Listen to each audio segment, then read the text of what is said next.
Assalamualaikum warahmatullahi wabarakatuh. Perkenalkan, nama saya Nanda Anastasia Salsabila dengan NIM 9214231226 dari kelas F jurusan Akuntansi Fakultas Ekonomi Universitas Negeri Gorontalo.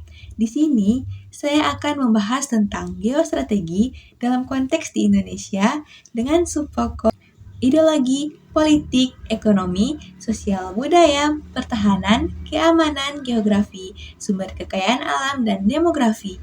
Permasalahan apa yang menjadi kekuatan, kelemahan, peluang, dan ancaman, serta rekomendasi dalam menyelesaikan ancaman dan tantangan tersebut. Untuk memenuhi tugas kewarganegaraan, dosen pengampu Bapak Roni Lukum SPD MSc. Geografi merupakan studi tentang bagaimana lokasi geografis suatu wilayah atau negara mempengaruhi kebijakan politik, strategi militer, dan hubungan internasional. Ini melibatkan analisis tentang bagaimana faktor-faktor geografis seperti topografi, iklim, akses ke sumber daya alam, posisi relatif terhadap negara-negara lain, dan jaringan transportasi dapat mempengaruhi keputusan strategis suatu negara. Dalam konteks geostrategi, pertimbangan geografis seringkali digunakan untuk merencanakan strategi pertahanan, diplomasi, ekonomi, dan kebijakan luar negeri suatu negara.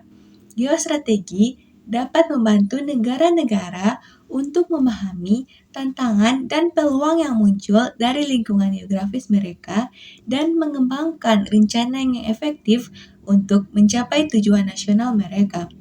Tema geostrategi dalam konteks di Indonesia mengacu pada hubungan antara faktor geografi dengan kebijakan bahasa, politik, ekonomi, sosial budaya, pertahanan, keamanan, geografi, sumber kekayaan alam, dan demografi. Yuk, mari disimak penjelasan. Yang pertama, bahasa. Indonesia memiliki beragam bahasa yang digunakan di berbagai wilayah. Hal ini dapat menjadi kekuatan dalam memahami dan berkomunikasi dengan masyarakat lokal, namun juga dapat menjadi tantangan dalam menyatukan bangsa. Tema geostrategi dalam konteks Indonesia dengan subpokok bahasa mengacu pada pentingnya bahasa sebagai alat diplomasi, komunikasi, dan kebijakan luar negeri. Beberapa aspek terkait bahasa dalam geostrategi Indonesia meliputi yang pertama, diplomasi bahasa. Bahasa Indonesia sebagai bahasa resmi negara digunakan dalam diplomasi antar negara. Diplomasi bahasa menjadi penting dalam negosiasi perjanjian internasional, pertemuan bilateral, dan kerjasama regional. Yang kedua, hubungan dengan tetangga. Bahasa juga memainkan peran dalam hubungan dengan negara-negara tetangga, seperti Malaysia, Timor Leste, yang memiliki bahasa atau terkait dengan bahasa Indonesia. Yang ketiga, soft power. Penggunaan bahasa Indonesia sebagai instrumen soft power dapat mempengaruhi persepsi dunia terhadap Indonesia. Promosi bahasa, sastra, dan budaya Indonesia dapat memperkuat citra positif negara ini. Yang keempat, hubungan ekonomi. Bahasa juga relevan dalam perdagangan dan investasi. Kemampuan berkomunikasi bahasa Indonesia dapat memfasilitasi kerjasama ekonomi dengan mitra dagang. Yang kelima, bahasa asing. Selain bahasa Indonesia, kemampuan berbicara dalam bahasa asing seperti Inggris atau Mandarin dapat mempengaruhi kemampuan Indonesia untuk berpartisipasi dalam isu-isu global. Yang keenam, kebijakan bahasa. Kebijakan pemerintah terkait bahasa, termasuk pendidikan, dapat mempengaruhi kemahiran bahasa di antara warganya dan daya saing Indonesia dalam lingkup global. Dalam Indonesia, geostrategi bahasa adalah alat yang kuat untuk membangun hubungan, memfasilitasi kerjasama, dan mempromosikan kepentingan nasional. Oleh karena itu, pemahaman tentang peran bahasa dalam konteks geostrategi menjadi penting dalam merancang kebijakan luar negeri Indonesia. Dalam konteks geostrategi di Indonesia, dengan subpokok bahasa, terdapat beberapa permasalahan yang menjadi kekuatan, kelemahan, peluang, dan ancaman serta rekomendasi untuk menyelesaikan ancaman serta tantangan tersebut. Berikut yaitu penjelasannya. Yang pertama yaitu kekuatan. Bahasa Indonesia sebagai bahasa nasional dapat menjadi kekuatan dalam memahami komunikasi dengan masyarakat di seluruh wilayah Indonesia. Selanjutnya yaitu kelemahan. Keberagaman bahasa Indonesia dapat menjadi tantangan dalam menyatukan bangsa dan memastikan pemahaman yang sama di seluruh wilayah. Peluang bahasa Indonesia dapat digunakan sebagai alat diplomasi dalam hubungan internasional, terutama dengan negara-negara yang memiliki hubungan sejarah dengan Indonesia. Selanjutnya ancaman. Kurangnya penggunaan bahasa daerah dalam kehidupan sehari-hari dapat mengancam keberagaman budaya dan bahasa di Indonesia. Rekomendasi meningkatkan dukungan dan promosi terhadap penggunaan bahasa daerah di masyarakat termasuk dalam pendidikan dan media massa, mengembangkan program pelatihan bahasa bagi masyarakat yang tidak memiliki akses terhadap pendidikan formal, mendorong pemerintah daerah untuk mempertahankan dan mendukung penggunaan bahasa daerah dalam administrasi publik dan pelayanan publik. Yang kedua, ideologi. Indonesia memiliki ideologi Pancasila sebagai dasar negara yang mengedepankan prinsip-prinsip demokrasi, keadilan sosial, dan persatuan. Ideologi ini menjadi kekuatan dalam membangun kesatuan dan stabilitas nasional. Tema geostrategi dalam konteks Indonesia dengan subpokok ideologi merupakan topik yang kompleks. Ini melibatkan pemahaman tentang bagaimana letak geografis Indonesia mempengaruhi hubungan internasional dan bagaimana ideologi negara memainkan peran dalam dinamika tersebut. Pertama, geografis Indonesia sebagai negara maritim terbesar di dunia memberikan posisi strategis dalam perdagangan dan geopolitik global. Kepulauan Indonesia berada di persimpangan dua samudra, yaitu Samudra Pasifik dan Samudra Hindia, dan menghubungkan Asia Tenggara dengan dunia. Hal ini mempengaruhi interaksi dengan negara-negara tetangga dan kebijakan luar negeri. Kedua, ideologi negara yaitu Pancasila memainkan peran penting dalam arah dan tujuan kebijakan luar negeri Indonesia. Pancasila mengedepankan prinsip-prinsip seperti kemerdekaan, keadilan sosial, dan persatuan nasional. Hal ini memandu Indonesia dalam menjalin hubungan dengan negara-negara lain dan mempromosikan perdamaian, kerjasama regional, dan penyelesaian konflik. Selain itu, dalam konteks geostrategi dan ideologi, Indonesia juga harus menghadapi berbagai tantangan seperti isu-isu kedaulatan di perairan Natuna, konflik di Papua, dan hubungan dengan negara-negara besar seperti Tiongkok dan Amerika Serikat. Dengan demikian, memahami keterkaitan antara geostrategi dan ideologi dalam konteks Indonesia adalah penting untuk membantu merancang kebijakan luar negeri yang sesuai dengan kepentingan nasional dan perdamaian regional. Dalam konteks geostrategi di Indonesia, dengan subpokok ideologi, terdapat beberapa permasalahan yang menjadi kekuatan, kelemahan, peluang, dan ancaman, serta rekomendasi untuk menyelesaikan ancaman dan tantangan tersebut. Berikut adalah penjelasannya. Yang pertama, kekuatan. Pancasila sebagai ideologi negara yang menggalang kebinekaan dan persatuan bangsa. Selanjutnya yaitu kelemahan. Pertama, adanya upaya radikalisasi dan toleransi agama yang bisa mengancam kebinekaan bangsa. Yang kedua, korupsi dan kebocoran keuangan yang melemahkan fondasi ideologi Pancasila. Yang ketiga, tidak adanya konsensus yang kuat mengenai implementasi Pancasila dalam kehidupan sehari-hari. Selanjutnya, peluang. Yang pertama, dukungan dan partisipasi masyarakat dalam membangun kehidupan sosial yang harmonis dan menghormati perbedaan. Yang kedua, potensi peran besar lembaga pendidikan dalam memperkuat ideologi Pancasila pada generasi muda. Selanjutnya yaitu ancaman. Penyebaran ideologi terorisme yang dapat mengancam keselamatan negara serta kekerasan politik yang bisa mengganggu stabilitas kehidupan berbangsa dan bernegara. Selanjutnya rekomendasi. Perkuat pendidikan nilai-nilai Pancasila dan toleransi agama di berbagai tingkatan pendidikan, dan tingkatkan kerjasama dengan negara lain dalam upaya pemberantasan terorisme. Yang ketiga, politik. Dalam konteks politik, Indonesia merupakan negara demokrasi dengan sistem presidensial.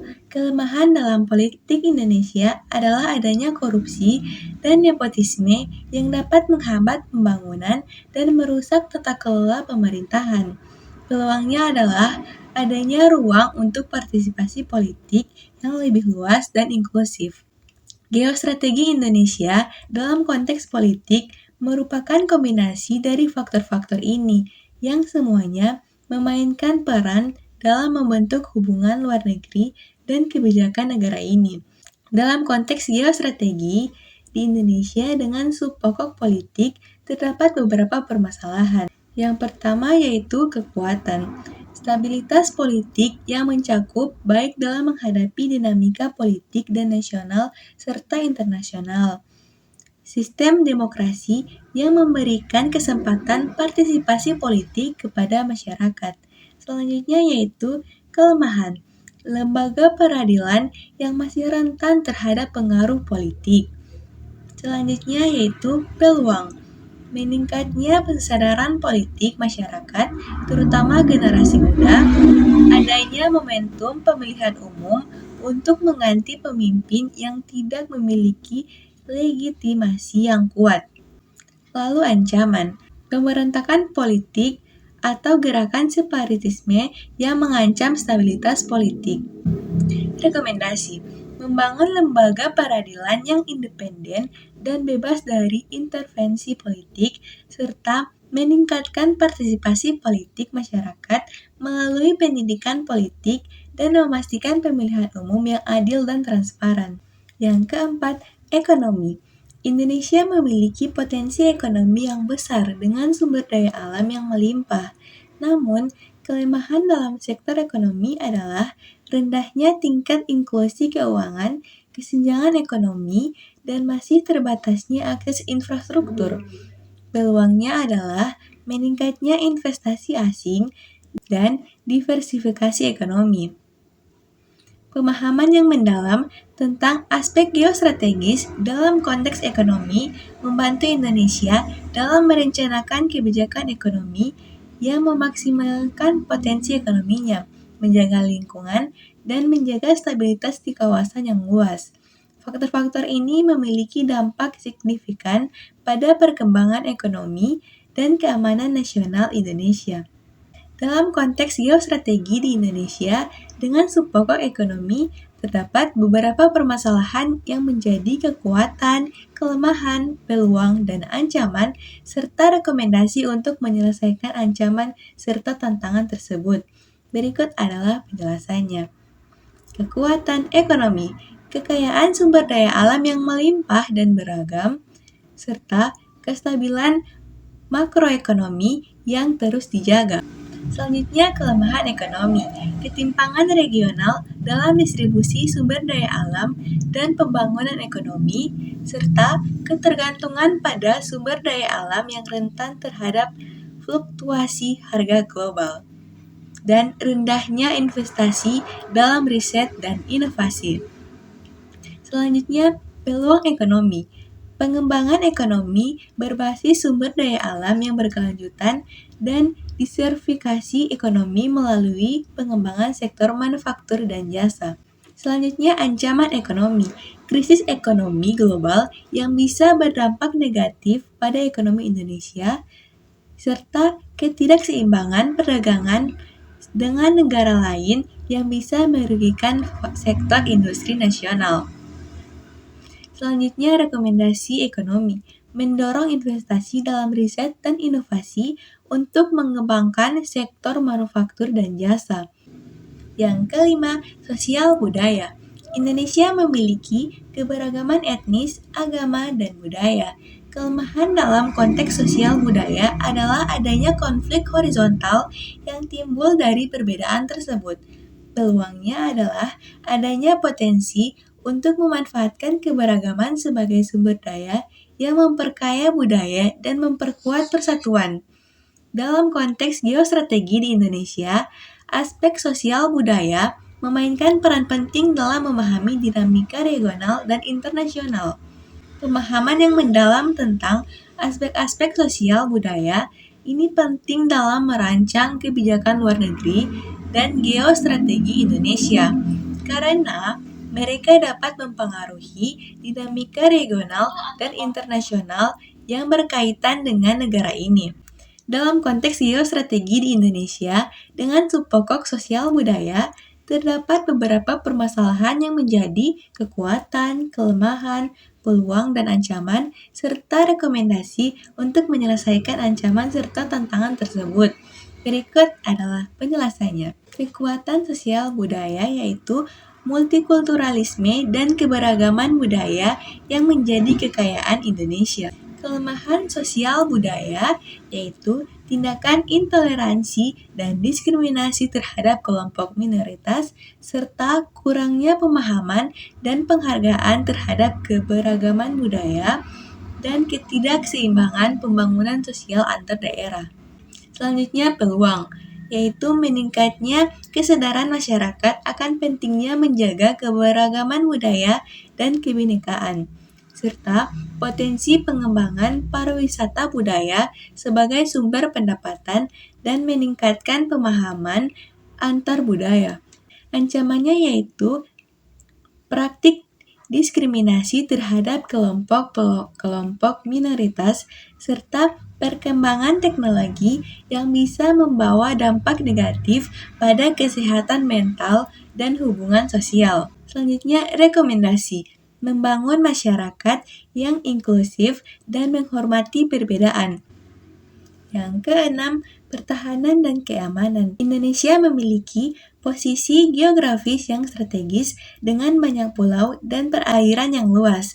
Kelemahan dalam pertahanan dan keamanan adalah ancaman terhadap kedaulatan maritim dan perbatasan serta terorisme. Peluangnya adalah meningkatnya kerjasama regional dalam membangun keamanan maritim. Pertahanan dan keamanan adalah aspek penting dalam konteks geostrategi Indonesia karena memastikan kedaulatan, stabilitas, dan keamanan wilayahnya. Kerjasama dengan negara-negara tetangga dan fokus pada perkembangan teknologi militer juga menjadi bagian penting dari strategi pertahanan Indonesia. Dalam konteks geostrategi di Indonesia, dengan subpokok pertahanan dan keamanan, terdapat beberapa permasalahan. Yang pertama, kekuatan pertahanan dan keamanan, yaitu hubungan baik dengan negara-negara tetangga dan mitra strategis, serta tumbuhnya industri pertahanan nasional yang mampu memenuhi kebutuhan pertahanan dan keamanan dalam negeri. Selanjutnya, keamanan. Kelemahan infrastruktur pertahanan seperti fasilitas militer dan kesiapsiagaan alat-alat pertahanan, serta masih adanya potensi konflik dengan beberapa negara tetangga seperti masalah perbatasan dan klaim teritorial. Peluang, potensi kerjasama pertahanan dengan negara-negara mitra strategis dan meningkatnya kemampuan industri pertahanan nasional untuk memenuhi kebutuhan angkatan bersenjata. Selanjutnya, ancaman, terorisme dan radikalisme yang bisa mengganggu stabilitas nasional dan peningkatan kepraktisan persenjataan dalam konflik regional. Selanjutnya, rekomendasi. Meningkatkan kemampuan pertahanan dan keamanan melalui modernisasi alat-alat pertahanan dan pembangunan infrastruktur yang memadai, serta meningkatkan kerjasama regional dan internasional dalam hal keamanan dan pertahanan. Yang ketujuh, geografi. Indonesia terletak di jalur perdagangan internasional yang strategis seperti Selat Malaka dan Laut Cina Selatan. Dalam konteks geostrategi di Indonesia dengan subpokok geografi, terdapat beberapa permasalahan yang menjadi kekuatan, kelemahan, peluang, dan ancaman serta rekomendasi untuk menyelesaikan ancaman serta tantangan tersebut. Berikut adalah penjelasannya. Yang pertama, kekuatan geografi. Letak strategi Indonesia sebagai negara kepulauan di persimpangan jalur laut dan udara, serta keanekaragaman alam dan keindahan alam yang menjadi daya tarik pariwisata. Selanjutnya, kelemahan geografi. Pulau-pulau terpencil yang sulit dijangkau oleh layanan publik dan rawan bencana alam seperti gempa, gunung berapi, dan banjir. Peluang geografi yaitu potensi pengembangan pariwisata di pulau-pulau terpencil, serta pengembangan ekonomi kelautan dan perikanan yang berkelanjutan. Selanjutnya, ancaman geografi. Perubahan iklim global yang bisa menjadi dampak negatif pada lingkungan dan sumber daya alam. Selanjutnya, rekomendasi geografi. Meningkatkan infrastruktur di pulau-pulau terpencil untuk meningkatkan pelayanan publik serta menerapkan kebijakan perlindungan lingkungan dan pelestarian flora dan fauna. Yang kedelapan, sumber daya alam. Indonesia memiliki sumber daya alam yang melimpah seperti minyak, batu bara, dan tambang lainnya. Sumber daya alam memainkan peran utama dalam geostrategi Indonesia karena mengarahkan kebijakan ekonomi perdagangan dan diplomasi luar negeri. Pengelolaan sumber daya ini menjadi berkelanjutan menjadi kunci dalam menjaga kedaulatan dan kesejahteraan negara ini. Dalam konteks geostrategi di Indonesia, dengan subpokok sumber daya alam, terdapat beberapa permasalahan yang menjadi kekuatan, kelemahan, peluang, dan ancaman, serta rekomendasi untuk menyelesaikan ancaman dan tantangan tersebut. Kekuatan sumber daya alam yakni potensi energi terbarukan seperti energi angin dan energi matahari. Kelemahan sumber daya alam yaitu eksploitasi yang berlebihan terhadap sumber daya alam yang bisa mengancam keberlanjutan lingkungan. Peluang sumber daya alam yaitu pengembangan energi terbarukan untuk mengurangi ketergantungan pada sumber daya alam yang terbatas, serta potensi ekonomi yang besar dari pengelolaan sumber daya alam yang berkelanjutan. Ancaman sumber daya alam yaitu perubahan iklim yang bisa berdampak negatif pada produksi pertanian dan perkebunan, serta eksploitasi legal kerusakan lingkungan yang merusak keberlanjutan sumber daya alam. Selanjutnya, rekomendasi sumber daya alam yaitu menerapkan kebijakan pengelolaan sumber daya alam yang berkelanjutan dan meningkatkan investasi dan pengembangan teknologi dalam sektor energi terbarukan. Yang kesembilan, demografi. Indonesia memiliki populasi yang besar dengan tingkat pertumbuhan penduduk yang tinggi. Demografi adalah aspek penting dalam geostrategi Indonesia karena mempengaruhi perkembangan ekonomi, sosial, dan politik negara ini. Mengelola pertumbuhan penduduk dan memanfaatkan potensi dividen demografi adalah tantangan utama dalam perencanaan geostrategis di masa depan. Dalam konteks geostrategi di Indonesia, dengan subpokok demografi, terdapat beberapa permasalahan yang menjadi kekuatan, kelemahan, peluang, dan ancaman, serta rekomendasi untuk menyelesaikan ancaman serta tantangan tersebut. Yang pertama yaitu kekuatan, jumlah penduduk yang besar sebagai pasar potensial dan sumber daya manusia. Yang kedua, kelemahan, ketimpangan pembangunan antara wilayah perkotaan dan perdesaan, serta masalah kemiskinan dan kualitas pendidikan yang masih rendah di beberapa daerah. Yang ketiga, peluang potensi dividen demografi dari populasi muda yang produktif serta pengembangan sumber daya manusia melalui pendidikan yang berkualitas. Yang keempat, ancaman masalah kesehatan masyarakat seperti stunting dan penyakit menular. Selanjutnya, rekomendasi pemerataan pembangunan ekonomi melalui pengembangan sektor-sektor strategis di berbagai daerah. Sekian, wassalamualaikum warahmatullahi wabarakatuh.